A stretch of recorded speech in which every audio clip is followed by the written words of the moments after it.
à tous, bienvenue sur NGTV. Si vous ne connaissez pas la chaîne et que c'est la première fois que vous tombez dessus, je vous invite à regarder la vidéo de présentation que j'ai mis en description pour expliquer qui je suis et pourquoi j'ai créé cette chaîne. Et maintenant je vous propose de regarder le fonctionnement des versions avec Angular. Google a publié un billet sur le blog officiel d'Angular pour expliquer en fait comment il versionne depuis la version 2. En fait, le paradoxe auquel sont confrontées les équipes de Google, c'est qu'ils doivent à la fois continuer à innover sur Angular et le faire évoluer, et en même temps assurer de la stabilité pour les développeurs qui l'utilisent déjà et pas casser ce qui est en production. Donc pour résoudre ce paradoxe, Google a adopté un processus de développement en 5 points, et dont le premier, le versionning sémantique.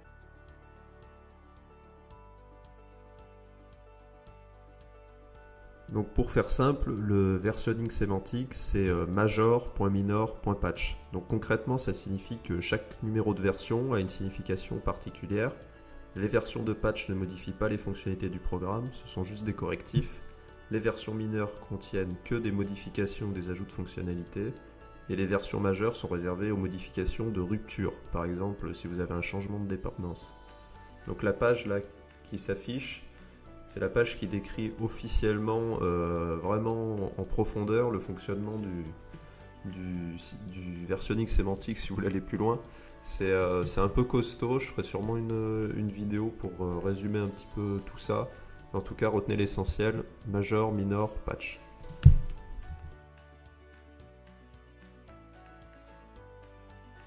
Donc, pour permettre aux développeurs de mieux s'organiser, Google a proposé un calendrier des versions à venir d'Angular.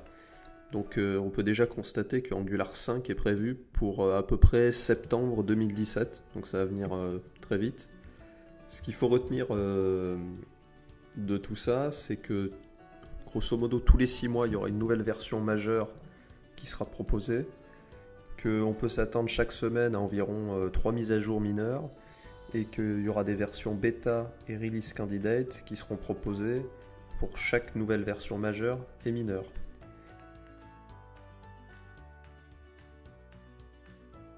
Afin de rendre les transitions plus prévisibles entre les versions, Google a mis en œuvre une politique de dépréciation. Donc une politique de dépréciation, ça permet d'organiser au mieux l'abandon des éléments qui sont amenés à devenir obsolètes. Donc pour cela, Google a pris plusieurs mesures. La plus importante, c'est que quel que soit l'élément que vous êtes en train d'utiliser, vous aurez toujours au minimum 6 mois pour vous mettre à jour, c'est-à-dire l'intervalle de temps entre deux versions majeures. Donc par exemple, si vous utilisez la classe Opaque Token, qui est actuellement depreciated, vous aurez toujours au moins 6 mois pour vous mettre à jour.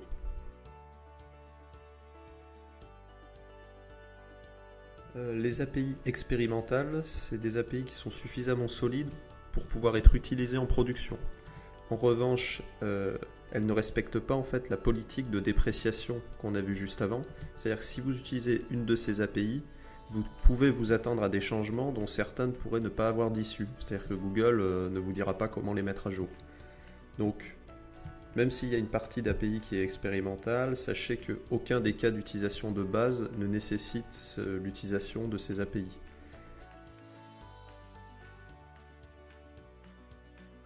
Donc, Google a également étendu l'API publique. Donc si vous voulez savoir qu'est-ce qui en fait partie et qu'est-ce qui n'en fait pas partie, vous pouvez sélectionner stable sur cette page et ça vous affichera tous les éléments qui font partie de l'API publique d'Angular.